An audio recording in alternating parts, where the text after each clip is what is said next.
कलाम academy का तृतीय श्रेणी अध्यापक भर्ती परीक्षा level 2 science maths minor test 7 है, जिसका सोल्यूशन करेंगे हम। इसका पहला प्रश्न है, कालीबंगा से दोहरे जुते हुए खेत के साक्ष्य मिले हैं, किस काल के हैं? प्राग हड़प्पा कालीन है। दूसरा प्रश्न है, सही सुमेलित है। कालीबंगा व्याघ्र अंकन वाली मोहर है, सही है। आहट चित्रित दूसर मृदबांड है, ये बात गलत हो जाएगी। चित्रित दूसर मृदबांड बैराट सभ्यता से मिले हैं। गणेश्वर में कृपशवाणी मृदबांड है, बैराट संकलिपि है। तीसरा प्रश्न है, आर्ट सभ्यता के उत्खनन कार्य से जुड़े हुए हैं रतन चंद्र अग्रवाल, हंसमुख धीरजीलाल, वी.एन. मिश्र और पी.एल. चक्रवर्ती। तो 1, 2, 3 सही हो जाएगा। ऑप्शन नंबर 1 हो जाएगा इसमें। चौथा प्रश्न है, आर्ट सभ्यता के संबंध में सही कथन है। यहाँ से 3 मोहरें मिली हैं जो विदेशी व्यापार का प्रमाण है, ये बात सही हो जाएगी। यहाँ से पत्थर के बांध निर्माण के साक्ष्य मिले हैं, ये यहाँ नहीं मिले हैं, ये गणेश्वर सभ्यता में मिले हैं। तीसरा है, यहाँ से अत्यधिक मात्रा में शैल चित्र मिले, ये बात भी गलत हो जाएगी। यहाँ से ऊँट की हड्डियाँ मिले, ये बात भी गलत है, ऊँट की हड्डियाँ कालीबंगा से मिले हैं। पांचवा प्रश्न है, गणेश्वर सभ्यता के संबंध में सही कथन नहीं है। पहला है, 1978-79 में विजय कुमार के निर्देशन में उत्खनन कार्य किया गया, यहाँ से छल्लेदार मिट्टी के बर्तन मिले हैं, यहाँ से मिश्र धातु के प्रमाण मिले हैं, ये बात गलत हो जाएगी, बाकी सारे सही हो जाएंगे। और यहाँ से पत्थर से निर्मित भवन मिले हैं, तीसरा ऑप्शन सही हो जाएगा। अगला प्रश्न है, कीचक महल का संबंध किस स्थल से है? बेराट से। कीचक महल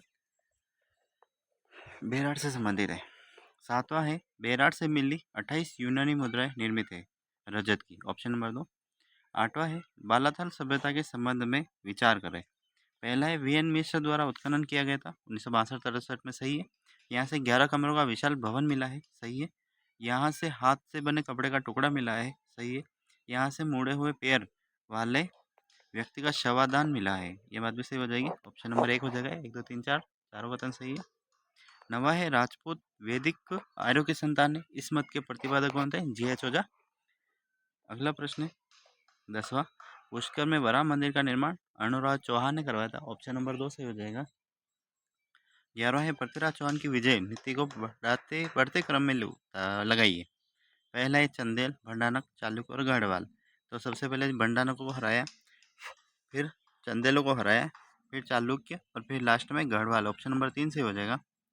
अगला प्रश्न है, इसामी के अनुसार उल्गू खान ने किसका नाम बदलकर नौशहर का कर दिया था? ऑप्शन नंबर 4, जाइंदूर का नाम नौशहर कर दिया था। 13वां प्रश्न है, अलाउद्दीन खिलजी के सिवाना आक्रमण के समय राजपूतों से युद्ध करते हुए खिलजी सेना के किस सेनानायक को प्राण गंवाने पड़े? दशरथ खान को, उल्गू खां, जफर खां या नाहर खां? तो सिवाना आक्रमण के दौरान नाहर खान ने अपने प्राण गंवाने पड़े थे। 14वां है, जालोर की चौहान शाखा के संस्थापक कौन थे? Kirtipal Chauhan, option number 1। 15वां है, खानवा के युद्ध में भाग लेने वाले सिरोही का चौहान शासक था अखेरा चौहान। 16वां है, बूंदी के तारागढ़ दुर्ग का निर्माण किसने करवाया? बरसिंघाड़ा 1354 में। 17वां वह शासक जो स्वयं को कृष्णदास कहता था? Rao Bhim Singh, option number 4। 18वां मांगरोल बारह का युद्ध किसके मध्य हुआ? झाला जालिम सिंह व महाराव किशोर सिंह, ऑप्शन नंबर 4 से हो जाएगा। 19 से कछवा शासकों की प्रारंभिक राजधानी कौन सी थी? Dausa, option number 1। 20 से मानसिंह के राज्याभिषेक बाद सर्वप्रथम किसे मुगल अधिकार अधीनता स्वीकार करने के लिए बाध्य किया गया? गिदौर के पूर्णमल, ऑप्शन नंबर 2। 21 चौहान राजवंश के निम्नलिखित शासकों को कालक्रम में कीजिए। चंदन राज, वाघपति राज, गुवक प्रथम और गोविंद तृतीय। वंश वासुदेव का वंशज कौन था? गुवक प्रथम, उसके बाद चंदन राज, उसके बाद वाघपति राज और लास्ट में गोविंद तृतीय। 22 से 1534 में हुडा सम्मेलन में भाग लेने वाले शासकों में सही सुमेलित नहीं है। जोधपुर के विजय सिंह, नागौर बख्त सिंह, कोटा दुर्जन सिंह, बूंदी दलील सिंह। तो ऑप्शन नंबर 1 गलत हो जाएगा। जोधपुर के अभय सिंह थे, न कि विजय सिंह थे। 23 कछवा शासक सवाई जय सिंह के संबंध में सही कथन नहीं है। हुडा सम्मेलन की अध्यक्षता की थी, ये बात गलत हो जाएगी। हुडा सम्मेलन के अध्यक्ष किसने किए थे? जसवंत जगत सिंह सेकंड ने की थी। नक्षत्रों की गति गणना करने के लिए एक शुद्ध सारणी का निर्माण करवाया, सही बात है। नाहरगढ़ किले का निर्माण करवाया, सही है। अश्वमेध यज्ञ संपन्न करवाया, बात भी सही हो जाएगी। अंतिम अश्वमेध यज्ञ था ये। 24 नागौर दरबार में मुगल अधीनता स्वीकार करने वाले जैसलमेर का शासक कौन था? राय भाटी। ऑप्शन नंबर 4 25 1879 ईस्वी में अंग्रेजों के साथ नमक समझौते करने वाला भरतपुर शासक था जसवंत सिंह। ऑप्शन नंबर 3 जसवंत सिंह हो जाएगा। उसके बाद 26 करौली में मदन मोहन मंदिर का निर्माण करवाया गोपाल पाल। ऑप्शन नंबर 1 आबू के परमार वंश का संस्थापक कौन था? धूमराज। ऑप्शन नंबर 1 28 में मंडोर के प्रतिहार वंश की वंशावली किस शासक से शुरू होती है?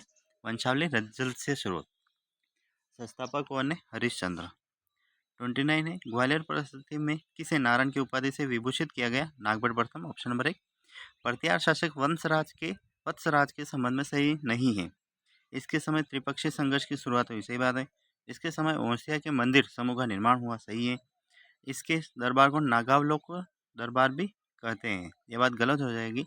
नागावलोक का दरबार नागभट्ट प्रथम के दरबार को कहते हैं।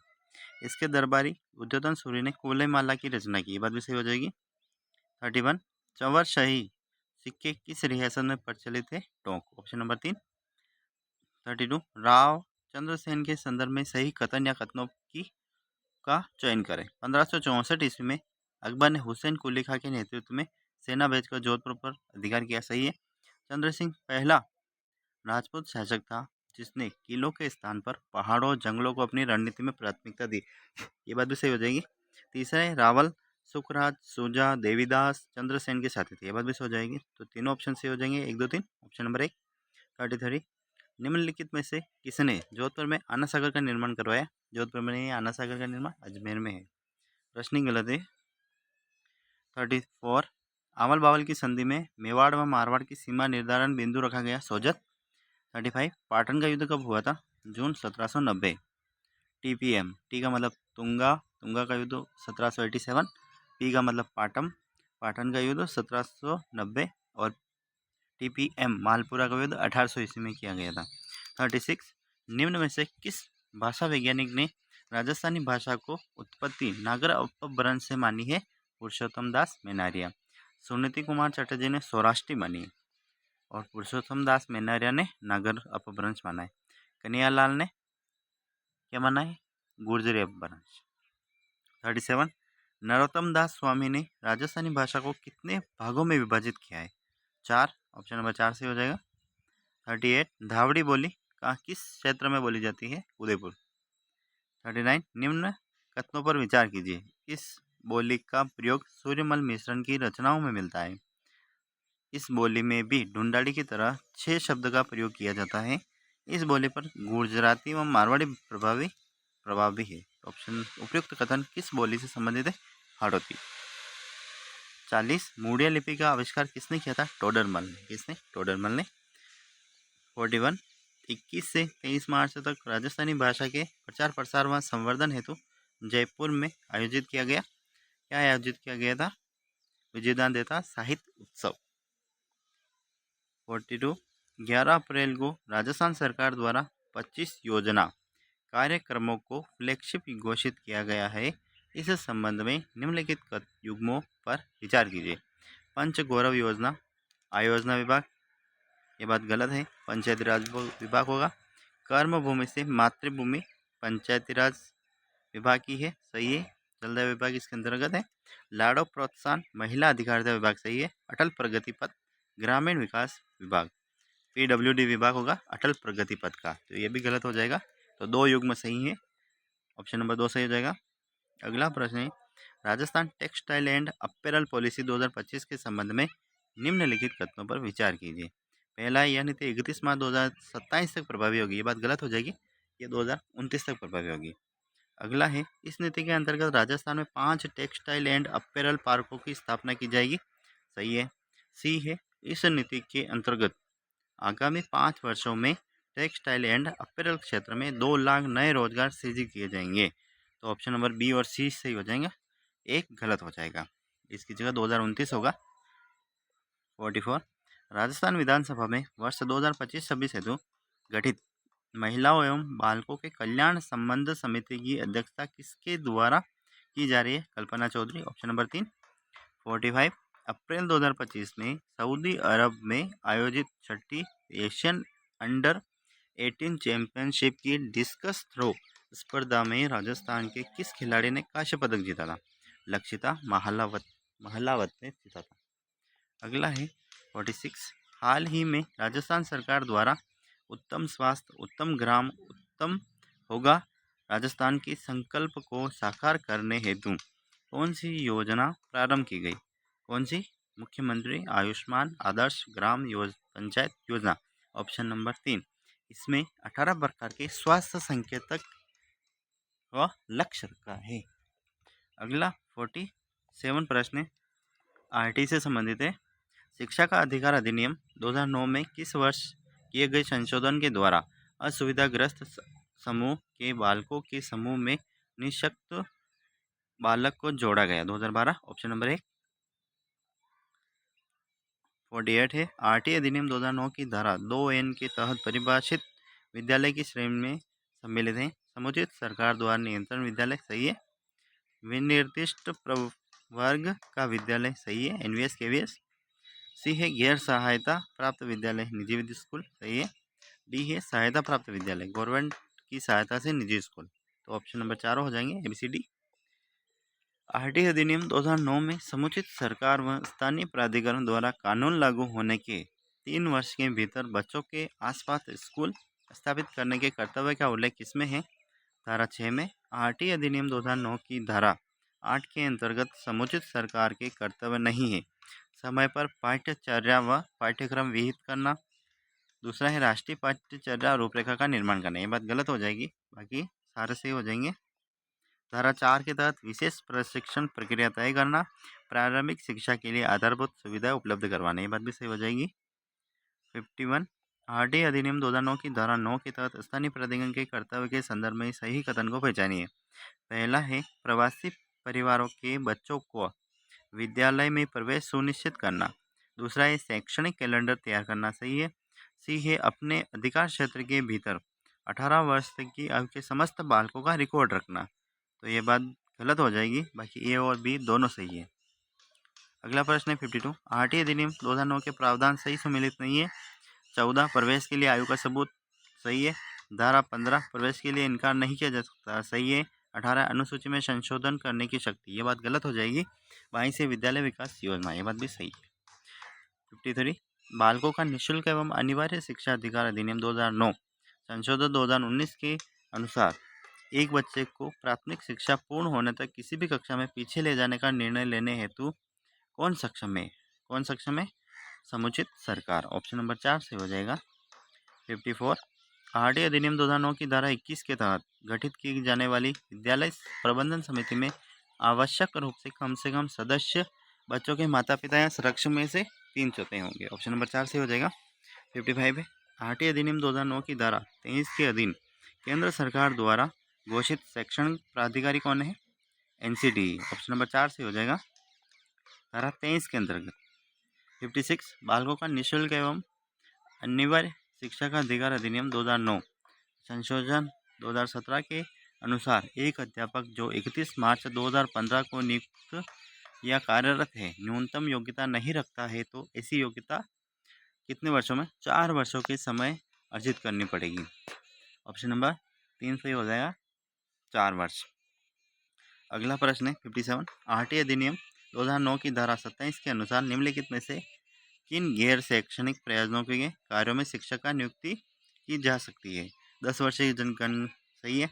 आपदा राहत कार्य सही है। विधानसभा और संसदीय चुनाव भी सही है। पंचायती राज व स्थानीय निकाय के चुनाव भी सही है। ऑप्शन नंबर 4 1 2 3 4 सही हो जाएगा। अगला है आरटी अधिनियम 2009 के संबंध में असत्य कथन को पहचान कीजिए। यह अधिनियम 26 अगस्त 2009 को राष्ट्रपति द्वारा हस्ताक्षरित किया गया सही है। यह अधिनियम भारत के गणराज्य के 60वें वर्ष में अधिनियम संख्या 35वां अधिनियम हुआ सही है। इस सर्वप्रथम 20 जुलाई 2009 को लोकसभा में पारित हुआ। ये बात गलत हो जाएगी। बाकी इस अधिनियम में कुल 7 अध्याय। ये बात भी सही है। ऑप्शन कौन सा गलत हो जाएगा? 3। 59 आरटी अधिनियम 2009 के किस अध्याय में प्रारंभिक शिक्षा का पाठ्यक्रम व उसके पूरा किए जाने का प्रावधान है? अध्याय 5 में। 60 है आरटी अधिनियम 2009 के धारा 7 के प्रावधानानुसार केंद्र सरकार द्वारा राज्य सरकार को तकनीक सहायता प्रदान करने के संबंध में कौन सा क्षेत्र शब्दशः सम्मिलित नहीं है? संगठन निर्माण। Option number 4। अगला प्रश्न है 61। आरटीए अधिनियम 2009 की धारा 12 के तहत निजी विद्यालय में कुल क्षमता की 25% सीट पर किन बालकों को निःशुल्क व अनिवार्य शिक्षा का प्रावधान किया गया है? कौन सा है? असुविधाग्रस्त समूह, निःशक्त बालक, बहुनिःशक्त बालक, दुर्बल वर्ग का बालक। ऑप्शन नंबर ए और डी। तो ऑप्शन नंबर 2 सही हो जाएगा। ए व डी किसमें? दो में। 62 है। यदि कोई विद्यार्थी 10 वर्ष का है तथा पहली बार विद्यालय में प्रवेश ले रहा है तो उसे कौन सी कक्षा में प्रवेश दिया जाएगा? कक्षा 5 में। ऑप्शन नंबर 3 सही हो जाएगा। आरटी अधिनियम 2009 के अनुसार एक बालक को शैक्षणिक सत्र के दौरान कब तक प्रवेश दिया जा सकता है? विस्तारित समयावधि के पश्चात भी। ऑप्शन नंबर 3 सही हो जाएगा। 64 है। एक शिक्षक द्वारा विद्यालय परिसर में शैक्षणिक के दौरान रमन के साथ मारपीट की गई। ऐसी परिस्थिति में शिक्षा का अधिकार अधिनियम की कौन सी धारा उस शिक्षक के विरुद्ध सेवा नियमों के तहत अनुशासनात्मक कार्रवाई का उपबंध करती है? धारा 17। 65 पे एक सरकारी विद्यालय में शिक्षकों की स्वीकृति पदों की संख्या 20 है परंतु वहाँ केवल 14 शिक्षक ही कार्यरत हैं। ऐसी परिस्थिति में शिक्षा का अधिकार अधिनियम की धारा 26 के उल्लंघन को रोकने के लिए वहाँ न्यूनतम कितने शिक्षक और नियुक्त किए जाने चाहिए? 4। ऑप्शन नंबर 3 10% होना चाहिए। कुल पदों का 10% रिक्त हो सकता है, इससे ज़्यादा नहीं होना चाहिए। अगला प्रश्न है 66 है। विद्यार्थियों से ऊर्ध्वाधर सम्मुख कोणों के मध्य संबंध स्थापित करने के लिए कहा जाता है। वे कई आकृतियाँ खींचते हैं, कोणों को मापते हैं और यह देखते हैं कि ऊर्ध्वाधर सम्मुख कोण समान है। इस केस में वेन हिले के विचार के अनुसार विद्यार्थी विश्लेषणात्मक स्तर पर है। ऑप्शन नंबर 1 सही हो जाएगा। विश्लेषणात्मक स्तर पर, अनौपचारिक निगमन स्तर पर या चाक्षुषीकरण के स्तर पर। पहला सही हो जाएगा, विश्लेषणात्मक स्तर पर। अगला प्रश्न है निम्न में से संकल्पना मानचित्रण उपागम में शामिल घटक है। संकल्पना, अनुबंधनों के लिए लेवल। तो ऑप्शन नंबर ABC तीनों सही हो जाएगा। अगला 68 है निम्नलिखित में से विज्ञान शिक्षक की कौन सी भूमिका परीक्षा उपागम से संबंधित नहीं है?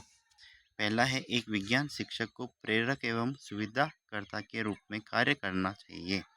दूसरा है एक विज्ञान शिक्षक को पूर्ण प्रक्रिया को नियंत्रित करते हुए विद्यार्थियों को अनुदेशन प्रदान करना चाहिए।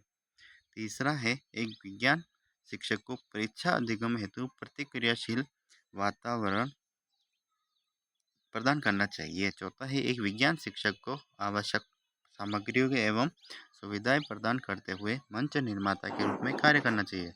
ऑप्शन नंबर 2 सही हो जाएगा। इसमें यह सही नहीं है। एक विज्ञान शिक्षक को पूर्ण प्रक्रिया को नियंत्रित करते हुए विद्यार्थियों का अनुदेशन प्रदान करना चाहिए। 69 है निम्नलिखित में से कौन सा सिद्धांत हर्बटी पाठ योजना उपागम के प्रस्तुतिकरण पद से संबंधित नहीं है? ऑप्शन नंबर 4 पूर्व ज्ञान परीक्षण का सिद्धांत, ये संबंधित नहीं है, बाकी सारे हैं। 70 है मॉरिसन इकाई योजना उपागम मनोविज्ञान के किस सिद्धांत पर आधारित मानी जाती है? गेस्टाल्टवाद। Option number 1। 71 है 5E निर्मितवाद उपागम के किस सोपान में विद्यार्थी सीखी गई अवधारणाओं को अन्य संबंधित अवधारणाओं से जोड़ते हुए अपने ज्ञान एवं समझ का उपयोग वास्तविक संसार में करते हैं? ऑप्शन नंबर 3 विस्तार। 72 गणित की समस्याओं एवं चुनौतियों से निपटने हेतु प्रमुख सिफारिशें। गणित का फोकस संकीर्ण से उच्च लक्ष्यों की ओर हस्तांतरित करना। सही है। प्रत्येक विद्यार्थी को सफलता के भाव से जोड़ना तथा अवधारणात्मक समझ के स्थान पर प्रक्रियात्मक ज्ञान का मूल्यांकन करना। तो ऑप्शन नंबर 1 AB सही हो जाएगा, सी गलत हो जाएगा। 73 राष्ट्रीय पाठ्यचर्या फ्रेमवर्क 2005 में अपनी समझ से प्राप्त की है रचनावाद। ऑप्शन नंबर 3 सही हो जाएगा। 74 है आपातकालीन परिस्थितियों के बारे में बात करने के लिए प्रिया ने बच्चों के अनुभव पूछे जब उन्हें कभी आपात स्थिति का सामना करना पड़ा। बच्चों ने आग, बिजली के झटके और सड़क दुर्घटनाओं के साथ अपने अनुभव सुनाए। उन्होंने प्रश्न पूछे, उनकी मौजूदा समझ का आकलन किया और समाचार पत्रों से सड़क सुरक्षा विज्ञापनों जैसे संसाधनों का उपयोग करके सुरक्षा पहलुओं पर चर्चा की और क्रमशः आग और बिजली के झटके पर सुरक्षा दिशा निर्देशों पर चर्चा के लिए एलपीजी और इलेक्ट्रॉनिक बिल का इस्तेमाल किया। प्रिया द्वारा अपनाया गया सबसे उपयुक्त दृष्टिकोण कौन सा है? अन्वेषण दृष्टिकोण। ऑप्शन नंबर 3 सही हो जाएगा। इन्होंने भी विभिन्न विभिन्न खोजों पर काम किया इन्होंने। 75 निम्न में से अनुभवजन्य साक्ष्य क्या है? पहला है इंद्रियों के माध्यम से वास्तविक दुनिया के एकत्रित आंकड़े। अनुसंधान के लिए एक संख्यात्मक दृष्टिकोण। तीसरा है मैट्रिक इकाई में मापे गए आंकड़े। चौथा है आंकड़ों के संग्रह के विश्वसनीय तरीकों का उपयोग कर एकत्रित आंकड़े। ऑप्शन नंबर 2 साक्ष्य के अनुभवजन्य साक्ष्य अनुसंधान के लिए एक संख्यात्मक दृष्टिकोण सही हो जाएगा। अगला प्रश्न है 76 निम्न में से गेग, नॉन और कोलिक के अनुसार ज्ञान निर्माण के तरीके हैं। पहला है शारीरिक रूप से निर्मित, दूसरा है बी है सामाजिक रूप से निर्मित, सी है प्रतीकात्मक रूप से निर्मित, डी है सैद्धांतिक रूप से निर्मित। चारों सही है। ABCD। 77 एक शिक्षिका अपने आप में कभी भी प्रश्नों के उत्तर नहीं देती है। वह अपने विद्यार्थियों को उत्तर देने के लिए समूह चर्चाएं और सहयोगात्मक अधिगम अपनाने के लिए प्रोत्साहित करती है। तो यह उपागम के सिद्धांत पर आधारित है, सक्रिय भागीदारिता। ऑप्शन नंबर 4 से हो जाएगा। 78 रचनावादी अधिगम के संदर्भ में निम्नलिखित कथनों पर विचार कीजिए। पहला है इसमें बालक द्वारा सक्रिय रूप से पूर्व अनुभव के आधार पर नवीन ज्ञान का हस्तांतरण एवं अर्जन किया जाता है। बी है रचनावाद अधिगमकर्ता की सक्रिय भूमिका पर बल देता है। सी है रचनावादी अधिगम व्यक्तिपरक है। ऑप्शन नंबर 4 ABC तीनों से हो जाएगा। अगला प्रश्न है निम्न में से सकमैन का परीक्ष मॉडल है आगमनात्मक। ऑप्शन नंबर 2 से हो जाएगा। सकमैन का परीक्ष मॉडल कौन सा है? आगमनात्मक। 80 है निम्नलिखित में से कौन सा चरण हर्बर्ट उपागम एवं मॉरिसन उपागम के समान है? प्रस्तुतिकरण। Option number 3। 81 है निम्नलिखित में से किस मनोवैज्ञानिक ने आगमनात्मक अधिगम को प्रोत्साहित किया? JS Brunner. Option number 2। 82 निम्नलिखित में से कौन सा कारक रचनात्मक उपागम के लिए आवश्यक है? तो कौन सा है? ए और बी दोनों सही है। विद्यार्थियों को सीखने के प्रति आत्मनियंत्रक एवं आत्म जागरूक होना चाहिए। बी है शिक्षक को मुख्य रूप से सुविधा प्रदाता होना चाहिए, न कि अनुदेशक। सही हो जाएगा AB। अगला है निम्न में से ब्लूम के मूल्यांकन उपागम में शामिल तत्व है ABC उद्देश्य निर्धारण, अधिगम अनुभव और व्यवहार में परिवर्तन। तीनों ही सही हो जाएगी। अगला है 84 विषय केंद्रित उपागम के संदर्भ में निम्न में से सत्य कथन का चयन कीजिए। पहला ज्ञान वस्तुनिष्ठ और सार्वजनिक होता है। इसमें शिक्षक कक्षा अनुदेशों के माध्यम से विद्यार्थियों को व्याख्यान द्वारा विषय का ज्ञान देता है। ए बी दोनों गलत हो जाएगा। ऑप्शन नंबर ए और बी दोनों सही है। ऑप्शन नंबर 3 सही हो जाएगा। अगला है 85 निम्न में से किस उपागम में एक बार कक्षा में प्रस्तुत किए गए अध्याय को उसी कक्षा में पूरी तरह से एक ही चरण में समाप्त कर दिया जाता है? ये प्राकरणिक उपागम कहलाता है। 86 है जब कोई शिक्षार्थी किसी गणितीय समस्या को अपने क्षेत्र में हल करने में कठिनाई महसूस करता है तो एक रचनात्मक शिक्षक ज्ञान निर्माण को प्रोत्साहित करने के लिए उसे सहायता प्रदान करने के लिए अवसर उत्पन्न करता है। सहायता करने की इस प्रक्रिया को तकनीकी रूप से स्कैफोल्डिंग कहते हैं। ऑप्शन नंबर 4 से हो जाएगा। क्या कहते हैं? स्कैफोल्डिंग। 87 NCF 2005 के अनुसार गणित शिक्षण की चुनौतियाँ क्या है? सारी चुनौतियाँ भय और असफलता, निराशाजनक पाठ्यक्रम, अपरिष्कृत मूल्यांकन और शिक्षक की अपर्याप्त तैयारी। Option number 4। 88 निम्न में से अमेरिकन उपागम का प्रतिपादन किसने किया? ऑप्शन नंबर 2 रॉबर्ट मेगर व मिलर ने किया था। 89 रचनावाद कक्षा के संदर्भ में निम्न में से सत्य कथन का चयन कीजिए। कक्षा हमेशा परस्पर संवादात्मक होनी चाहिए। सही है। कक्षा में शिक्षक और विद्यार्थियों की सक्रियता संतुलित होनी चाहिए। ये बात भी सही है। कक्षा का आकार बड़ा होना चाहिए। ये बात गलत हो जाएगी। कक्षा का आकार छोटा होना चाहिए, सीमित। डी है कक्षा का केंद्र यथार्थवादी दृष्टिकोण होना चाहिए। ये बात भी सही हो जाएगी। तो ऑप्शन नंबर ABD 2 में है, सही हो जाएगा। 90 है गणित के विभिन्न स्तरों पर पढ़ाने वाले शिक्षक के बीच संवाद की कमी है। जैसे स्कूल और हाई स्कूल के शिक्षक के मध्य, हाई स्कूल एवं कॉलेज अध्यापकों के मध्य यह गणित शिक्षण को किस प्रकार की समस्या है? शिक्षा में संरचनात्मक समस्या। ऑप्शन नंबर 3 से हो जाएगा। 91। यहाँ से हम साइंस के प्रश्न से स्टार्ट करेंगे। पहला प्रश्न है, कोशिका के संदर्भ में निम्न कथनों पर विचार कीजिए। पहला, कोशिका की खोज रॉबर्ट हुक ने की थी, सही है। दूसरा है, रॉबर्ट हुक ने इन मृत कोशिकाओं को सेल्यूले कहा है तथा बाद में कोशिका नाम दिया, ये बात भी सही है। तीसरा है, सर्वप्रथम जीवित कोशिका की देखने का श्रेय रॉबर्ट ब्राउन को जाता है, ये ऑप्शन गलत हो जाएगा। रॉबर्ट ब्राउन ने नहीं देखी थी, ल्यूवेन हुक ने देखा था इनको। ऑप्शन नंबर कौन सा सही हो जाएगा? 2। केवल 3 गलत है, सत्य कथन नहीं है बताना था, केवल तीसरा गलत है, बाकी सारे सही है। तो ये किसमें? ऑप्शन नंबर 2 में। 92, निम्नलिखित में से कोशिका सिद्धांत किसके द्वारा प्रस्तुत किया गया? तो मेथियास स्लाडेन तथा थियोडोर स्वान, ऑप्शन नंबर 1। 93, ओमनिस सेल्यूला ई सेल्यूला नवीन कोशिकाओं का निर्माण अपनी पूर्ववर्ती कोशिकाओं से होता है, ये विर्चोप ने कहा है, ऑप्शन नंबर 3 सही है। 94, कोशिका सिद्धांत के संदर्भ में निम्न कथनों पर विचार कीजिए। पहला है, सभी जीव कोशिका तथा उनके उत्पाद से बने होते हैं, सही है। कोशिका सजीव शरीर की संरचनात्मक तथा क्रियात्मक इकाई है, सही है। कोशिका में जीव के आनुवंशिक गुण निहित होते हैं, ये बात भी सही है। ऑप्शन नंबर 1, 2, 3, 4 में है, तो चौथा ऑप्शन सही हो जाएगा। 95 है, पादप कोशिका में एक कोशिका से दूसरी कोशिका में जीव द्रव्य का स्थानांतरण होता है, प्लाज्मोडेस्माटा, ऑप्शन नंबर 4। 96, निम्न में से कोशिका का कौन सा युग्म जंतु कोशिका में अनुपस्थित होता है? लभगमा रिक्तिका, ये पादप कोशिका में ही पाई जाती है। अगला प्रश्न है 97, निम्नलिखित में से किसी कोशिका का ऊर्जा घर कहा जाता है? Mitochondria, option number 4। 98, निम्न में से एकमात्र कोशिका स्वयं में ही संपूर्ण जीव है? Amoeba, paramecium, Chlamydomonas, option number 4 से हो जाएगा उपरोक्त सभी। 99, निम्न कथनों पर विचार कीजिए। एक कोशिका प्लेज्मा झिल्ली केंद्रक तथा कोशिका द्रव्य से संगठित होती है, सही है। कोशिका झिल्ली वर्णात्मक और पारगम्य झिल्ली होती है, मतलब सही है। तीसरा है, कोशिका झिल्ली कोशिका की सबसे बाहरी स्तर है जो कोशिका घटकों को बाहरी पर्यावरण से अलग करता है, तो ऑप्शन नंबर ये भी सही है, तो इसमें कोई गलत नहीं है, तो ऑप्शन नंबर 4 सही हो जाएगा। अगला है 100, सूची फर्स्ट का सूची सेकंड के साथ मिलान कीजिए। माइटोकॉन्ड्रिया में श्वसन होता है, ऑप्शन नंबर 4। फिर केंद्रक डीएनए संश्लेषण करता है, ऑप्शन नंबर 3। 4 3 2 में है। फिर राइबोसोम क्या करता है? राइबोसोम तो प्रोटीन संश्लेषण करता है, और हरित लवक क्या करता है? प्रकाश संश्लेषण। 2 1 किसमें है? ऑप्शन नंबर 2 में। अगला है 101, प्रोकैरियोटिक कोशिका झिल्ली में एक विशेष संरचना पाई जाती है जो श्वसन, अवशोषण तथा अन्य कार्यों में मदद करती है, तो ऑप्शन नंबर 3 मीसोसोम कहलाएगा। 102 में है, लाइसोसोम के बारे में निम्न कथन पर विचार करना है। पहला है, लाइसोसोम के द्वारा कोशिका के अवशिष्ट पदार्थों का पाचन किया जाता है, सही है। इसके द्वारा स्वयं की कोशिका का पाचन करने के कारण इसे आत्मघाती थैली भी कहते हैं, ये बात भी सही हो जाएगी।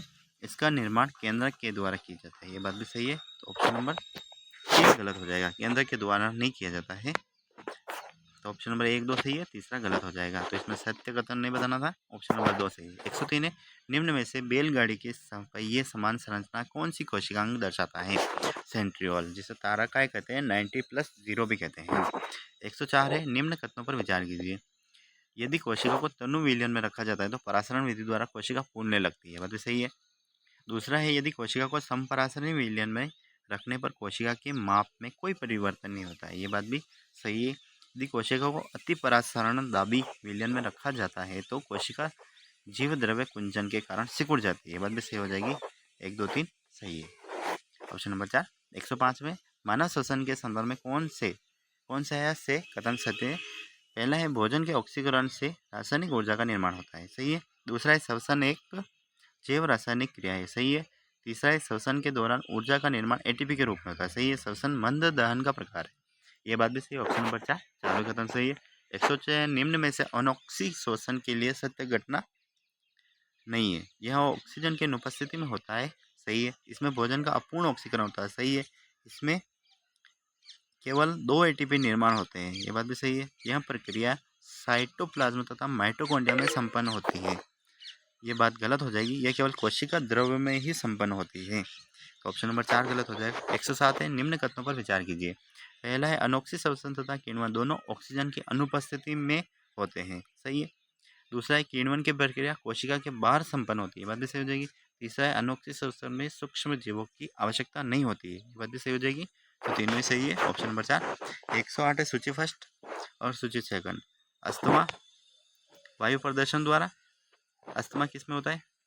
वात स्फीति, सिलिकोसिस और न्यूमोनिया। न्यूमोनिया स्ट्रेप्टोकोकस न्यूमोनिया जीवाणु, ऑप्शन नंबर डी में 3 2 में है। फिर सिलिकोसिस वायु प्रदूषण द्वारा, ऑप्शन नंबर 4। तो कौन सा सही हो जाएगा? Option number 2।